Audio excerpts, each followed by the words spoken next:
aimait dire qu'il faisait plein de trucs comme ça, des trucs qu'il avait envie de donner, des trucs qui font toute une œuvre, toute une vie. La musique, c'est le cœur qui parle, c'est le ventre qui parle. C'est l'esprit, c'est le rire, c'est le sérieux, c'est le grave, bien sûr. Une vie vouée à la musique qui leur a servi avec curiosité, facétie, gourmandise, explorant 1000 territoires. Vous voulez être pianiste ou pas? Si on veut être pianiste, il faut travailler tous les jours. Je me dis, c'est comme on respire. Pianiste virtuose à 9 ans, Michel Legrand veut à 20 gagner sa vie. Il choisit alors le moyen le plus évident à l'époque, le music-hall. Dans les années 50, il accompagne Henri Salvador et Maurice Chevalier. Il chante aussi, poussé par Jacques Brel. Mais le plus souvent, il s'efface derrière ses partitions. 2, 3, 4. Sur l'écran noir de ses nuits blanches, il compose des musiques de films inoubliables.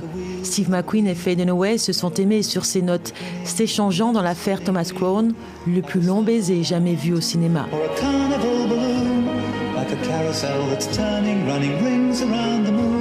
Cette mélodie lui vaudra en 1969 le premier de ses 3 Oscars. Elle est complexe, elle n'est pas facile, elle est un peu classique, il n'y a pas de rock. Et tout à coup, voilà une chanson qui parcourt les continents. Et puis, il y a son amitié avec Jacques Demy. Ensemble, ils vont écrire une dizaine de films et aussi tenter l'impossible, une comédie musicale à succès en France. Les Parapluies de Cherbourg,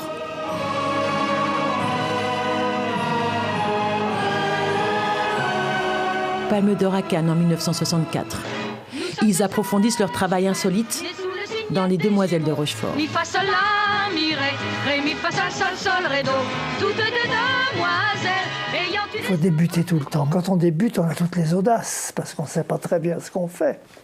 Quand on débute, n'est-ce pas? Et c'est la merveille de ça, de la vie. Passe-muraille insatiable, il avait fait d'une phrase de Cocteau sa devise. Le tact dans l'audace, c'est de savoir jusqu'où on peut aller trop loin. Michel Legrand, 86 ans, s'amusait toujours de ses libertés.